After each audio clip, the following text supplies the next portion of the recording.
Yes, in just a few hours, this year's Fur Rendezvous Festival officially kicks off. Crews spent yesterday preparing the streets of downtown Anchorage for the 79th annual event.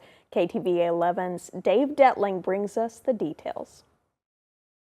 Well, good morning. Crews have been working throughout the morning. You can actually see them right here. We've got plenty of road closures, blocks to be exact. Take a look down here. The sidewalks, they are clean, and we've got plenty of fresh snow to make sure that the 79th annual Ferrandi goes off without a hitch. And I got to tell you, it was not an easy task. Heave good! It's all hands on deck for the 2014 festival.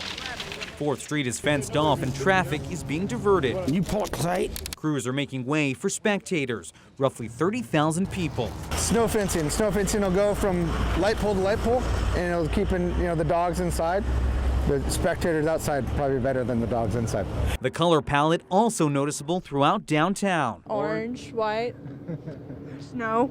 Amber lights. Amber lights. Rebecca Billings and her husband tiptoed around sidewalk salters. Ice melting. Ice melts. The municipality removing slippery surfaces and making way for the main ingredient. It's huge. It's huge. Obviously, a dog can't run and a sled can't go without snow, so it's huge. And to have fresh snow is a good deal too. It'll look a lot prettier. And how much are we anticipating it to be hauled in, roughly? Do we know? I think about 360 truckloads. That's a lot of snow. It's a lot of snow. In addition to snow, the city is spreading the message about road closures. Drivers should expect closures throughout Sunday with limited access downtown. And in case you forget, you'll see plenty of these barriers reminding you to turn around. Tuesday nights just get a whole lot better for bike lovers in Plaza Midwood. A group gets together each week to see where the streets of Charlotte take them. NBC Charlotte photojournalist Jacob Curtis takes us along for the ride. I just like riding bikes and riding bikes with people that also enjoy riding bikes. Kind of like, it's a good time. Get to meet a bunch of cool folks like Pell and people you never normally run into in your professional, personal life. Lights are required by law, so we try to make sure everybody has lights. We've got some midpoint people that are going to kind of help with stoplights, stop signs when the group gets broken up. Since I joined it a couple of months ago, this has just been like crazy. Everybody's starting to add new friends and new light riders, and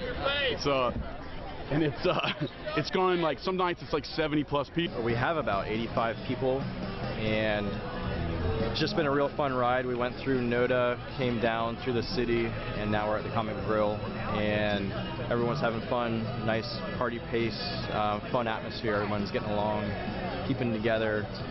We're getting a lot of pleasant honks from cars. They're cheering along with us. It's awesome to raid a bar and get a glass of water and cool off after riding, at a decent pace for 15 miles or 10 miles, whatever we've done so far.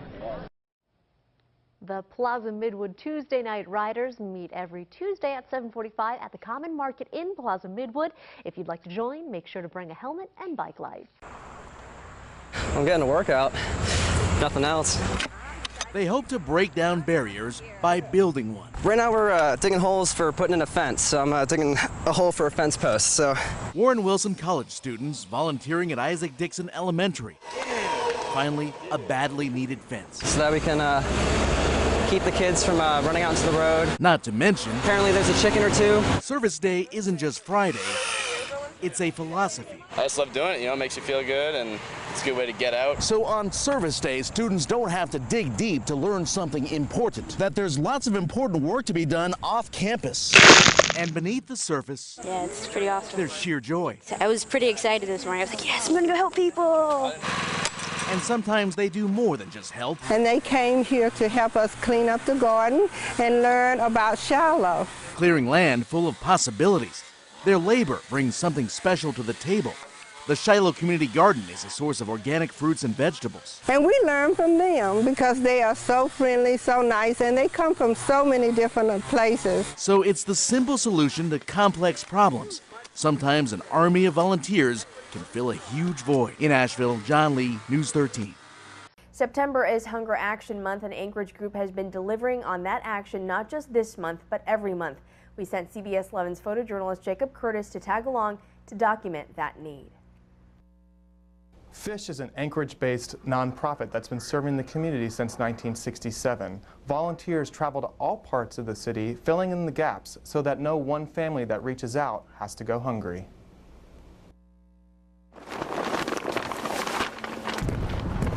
Bruce Nino has made this trip hundreds of times.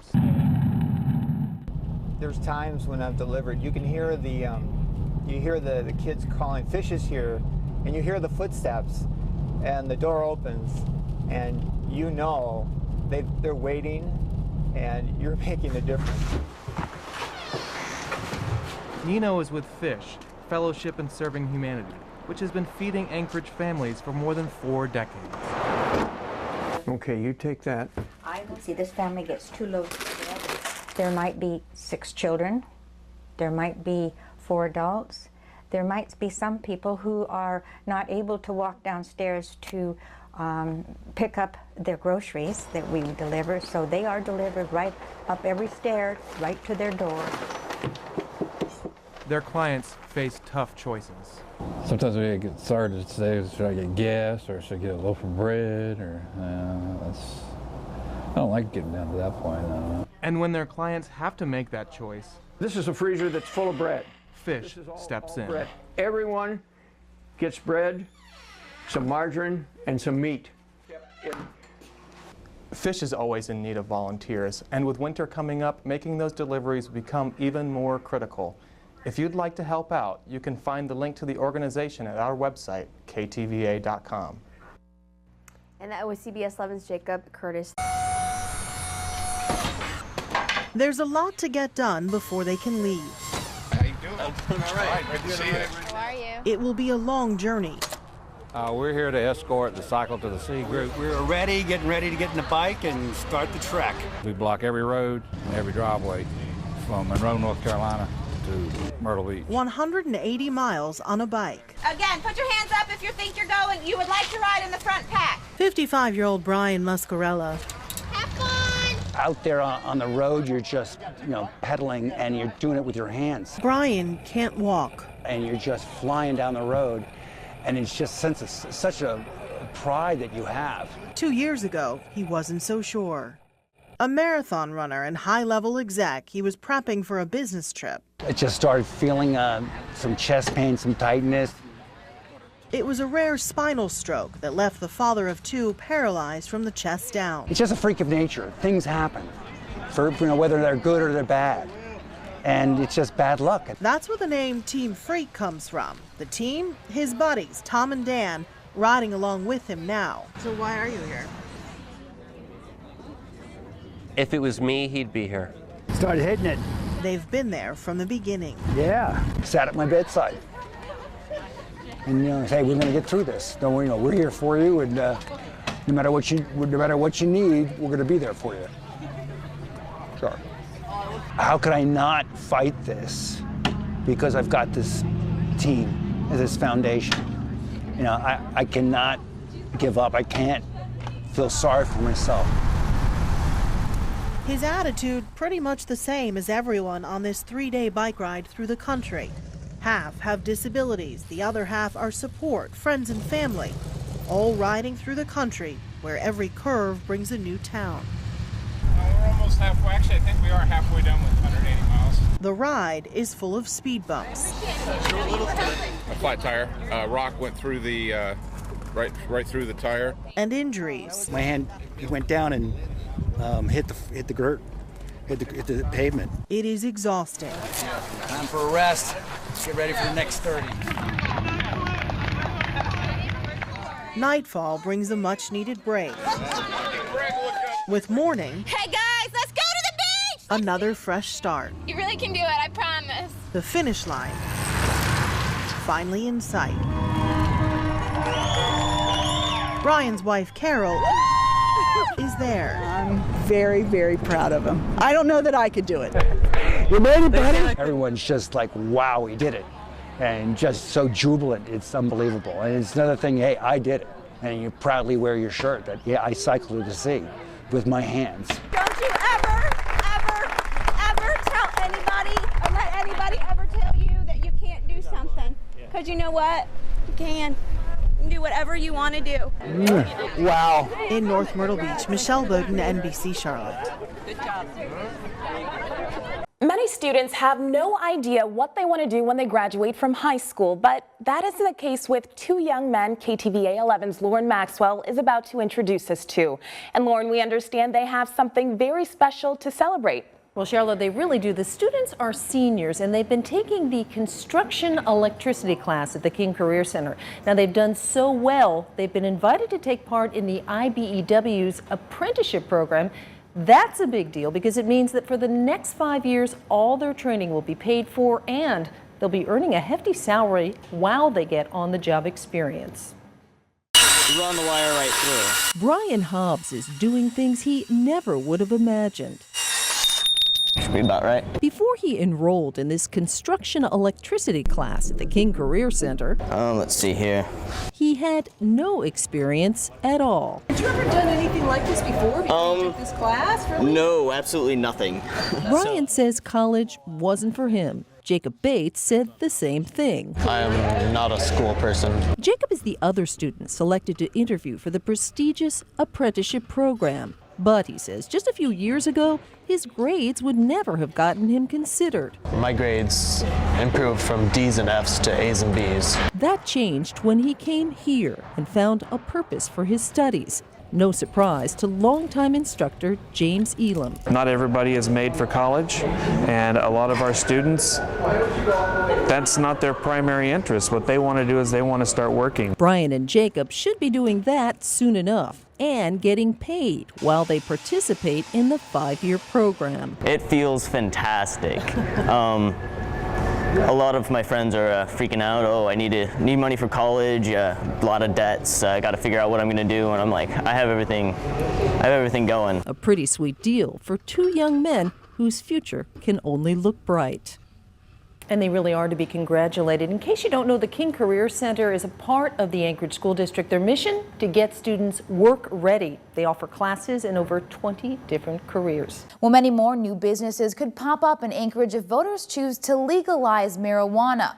Alaska would join Washington and Colorado. That's right, Emily. Each of those states expects to pull in tens of millions of dollars within the next fiscal year from the sale of recreational pot. Well, tonight in part 2 of KTVA 11 special, Considering Cannabis, Charlotte Green heads to Colorado for an inside look at what's been dubbed the cannabis.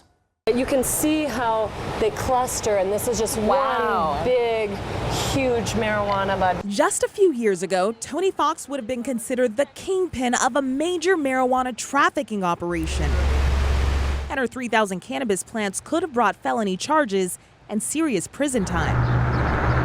But today, Fox is the CEO of 3D Cannabis Center in Denver, a legal, licensed, multi-million-dollar marijuana business. It's all about changing perception. That's the key. It's always been my goal, is to change the face of the cannabis user and say, I use cannabis, I'm a mom, I'm a businesswoman, I'm a high-functioning member of society, and it makes me a better person. Insiders are calling this former black market the cannabusiness, and Fox's cannabusiness is booming. In the first 3 months of 2014, we generated over $1.2 million in sales in 3 months. And in January and February, we were only open 3 days a week. So the potential is limitless. And piggybacking on all that pot profit potential, getting out of the bus and there's a big cloud of smoke that comes out, is the nation's first marijuana tourism company. Well, you would think in like a pot tour, you'd get a bunch of potheads that would come to a tour. But the thing is, what we've really discovered, it's typically people over the age of 40 that are looking for something different. JJ Walker is the CEO of My 420 Tours, one of countless ancillary cannabis businesses that are providing a major boost to Colorado's tourism industry and the state economy. It's so exciting, and the people you deal with every day are just so passionate about it, and there's just new opportunities everywhere to be found. I mean, these are going to appeal to boys and girls? Not so fast, says Bob Doyle with the organization Smart Approaches to Marijuana. Doyle warns that eager entrepreneurs getting into the marijuana market now will be smoked out by big business sooner than later. There's big business behind this. People shouldn't be fooled. Doyle fears that the success of big business will overshadow what he calls the long-term effects of legalized pot: decreased worker productivity, exposure to children, and health risks associated with heavy use of the drug.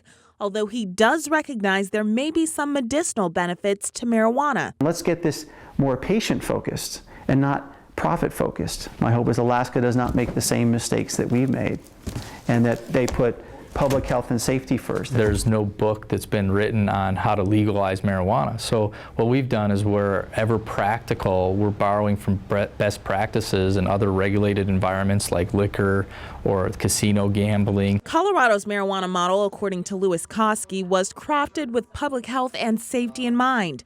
It requires proof of age 21 and up before purchase, strict inventory tracking, random and undercover compliance checks, and child-proof packaging, among other things. It's important that we're always positioning ourselves to where we can implement the new statutes or regulations in a really thoughtful and predictable and controlled way, so that we can ensure that we're ensuring public safety here in the state of Colorado. Colorado's law also stipulates that a portion of the expected near $100 million in taxes in the next fiscal year will go toward youth marijuana use prevention programs.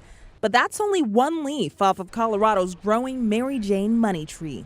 There's no question the cannabis business is raking in tons of green here for the state of Colorado. But how that money is being put to use, well, that's still up in the air. Meanwhile, Washington expects to reap in tens of millions of dollars in marijuana tax revenues this year alone that the government here is in no hurry to begin collecting. We're the pioneers of this effort, and we're making sure that we do it right, because the federal government is requiring that of us. If other states are interested in doing this, they're watching Washington State very closely, as they are Colorado. Brian Smith with the Washington State Liquor Control Board says if either state makes a wrong move, they could ruin the chance for any other state to follow in their footsteps. Charlotte Green, KTVA 11 News in Denver and Seattle.